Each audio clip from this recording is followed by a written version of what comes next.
What's up, Taiwan? Good evening. I'm Erika Liu with 10 minutes of news from here in Taiwan and around the world. Taiwan's military says it's not letting down its guard, despite China's announcement that it's ending its war games around the island for now.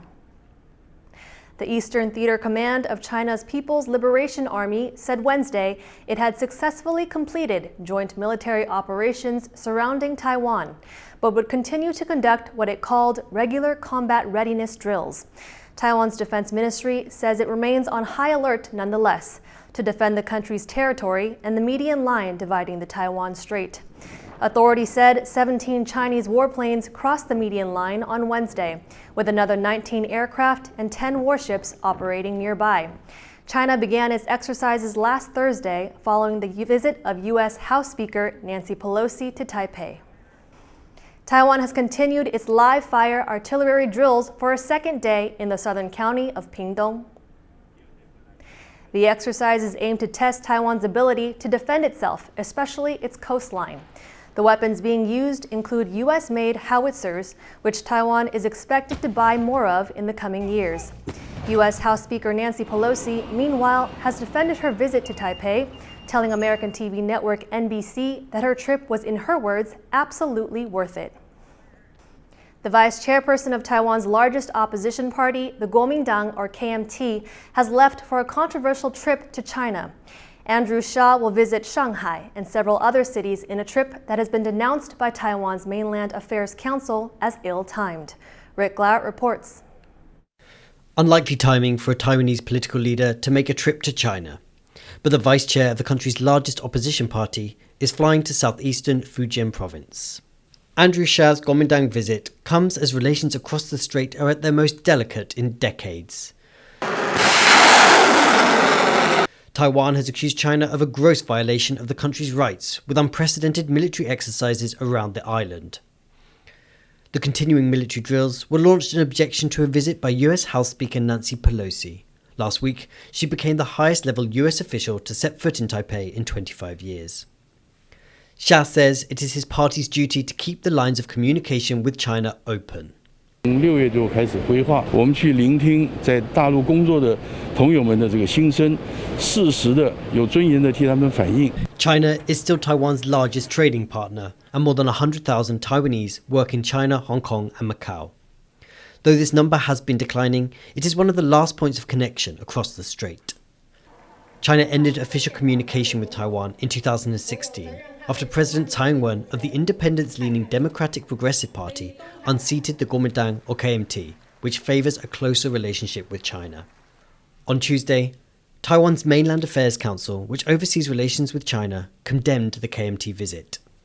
此时此刻，绝非我政党等人士赴中国大陆交流的适当时机，因为此举将造成我国内社会的争议，民众高度的疑虑不安，及影响我内部团结的民心士气，更将混淆了误导国际社会对台湾面对威胁挑战的认知。 The KMT says they hope to get answers for Taiwanese business people affected by recent trade bans by China, another response to the Pelosi visit. But the prospect of more communication and exchanges with an ever more belligerent China does not play well with many of Taiwan voters. We're talking about a party that in recent polls only has about a 14+% popularity or people who identify with it. So at the moment, they're just not a force in these kinds of struggles that they seem to have. How friendly should we be towards the idea of dialogue or unification? At the moment, it just doesn't seem relevant to most voters in Taiwan. Local elections in Taiwan are now just months away. China and the way the country's two major parties plan to deal with it could be the deciding factor. Rick Yi and Rick Glauert for TaiwanPlus. China has rejected a shipment from Taiwan because its place of origin was not labeled as Taiwan, China. Since 2015, Beijing has required that all shipments from Taiwan be labeled in a way that shows China's claims over the island.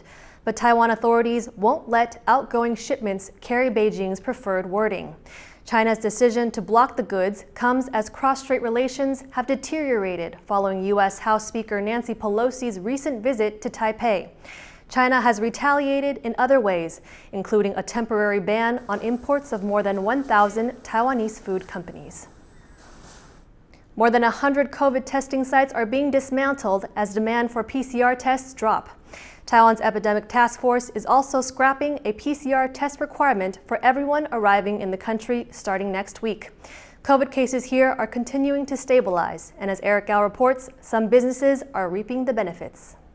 After over a year in operation, 114 community COVID testing sites across Taiwan are being closed. There has been less of a need for lab-based PCR tests since the government began accepting self-administered rapid test results to confirm infections. 目前的 PCR 的需求已经不在了，所以主要是因为这个因素，因为耗掉这个医疗人员的一个设置的人力。With fewer COVID positive cases, manpower all around is doing much better. The number of people forced to take unpaid leave from work because companies were seeing less business has gone down to 18.6 thousand, down 2.6 thousand compared to the week before. Restaurants especially are bringing staff back as customers return in droves. 我们的内用客人回来了，内用还有做套餐，个人套餐，然后餐盒，然后我们还有做熊猫，这3个开下去的话，说真的。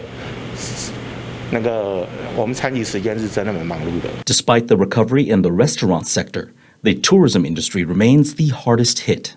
Almost 9,000 people are on furlough from travel agencies alone. 国门国境也还没有开放。那虽然国内旅游有因为补助有上升的一些业绩，但是国内旅游的业绩没办法支撑你从业人员的一些规模，多人还是会有减班休息、无薪休假的情况。Taiwan labor officials say things should improve for tourism operators once the country relaxes border restrictions. But government officials have yet to set a timeline for when that might be. Chris Ma and Erika Liu for TaiwanPlus. But it's a different situation in China, as Beijing has expanded COVID lockdowns in the southern island province of Hainan. More than 1,800 infections have been recorded in the tourist hotspot this month. The recent lockdowns have stranded almost 180,000 visitors and millions of residents. Hainan authorities say only tourists that show negative test results are allowed to leave the island. Other people can only leave their homes for COVID tests, grocery shopping, and jobs classified as essential. China is the last major economy to adhere to a zero-COVID policy. Taiwan's President Tsai Ing-wen traveled to the northern port city of Keelung on Tuesday to join in the country's largest Ghost Festival celebrations.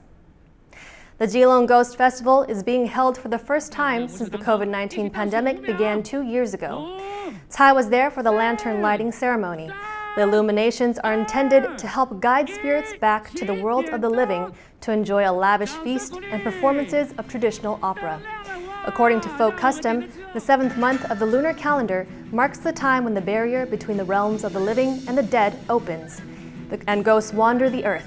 The gates to the afterlife, tradition says, are located at a temple on Keelung Harbor. Tsai says the event is an important element of Taiwan's cultural heritage.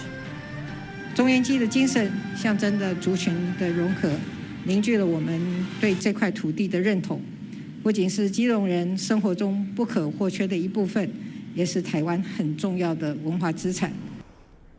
K-pop group Blackpink is set to perform in Taiwan's southern city of Kaohsiung next year. The band, consisting of members Jisoo, Jennie, Rosé, and Lisa, is one of the biggest musical acts in the world, having racked up over 1 billion views on YouTube. The March 18 show in Kaohsiung is part of a world tour that's due to start in Seoul in October and finish in Auckland next June. Blackpink last performed in Taiwan in 2019 when they held a concert in Taipei. Thank you for watching What's Up Taiwan. Remember to download the TaiwanPlus app for more stories from Taiwan and around the world. Finally today, we leave you with images of the Festival of the Planets exhibition taking place in the Czech Republic. The event features glowing models of the Sun, Earth, Moon, and Mars. I'm Erika Liu. Take care and see you next time.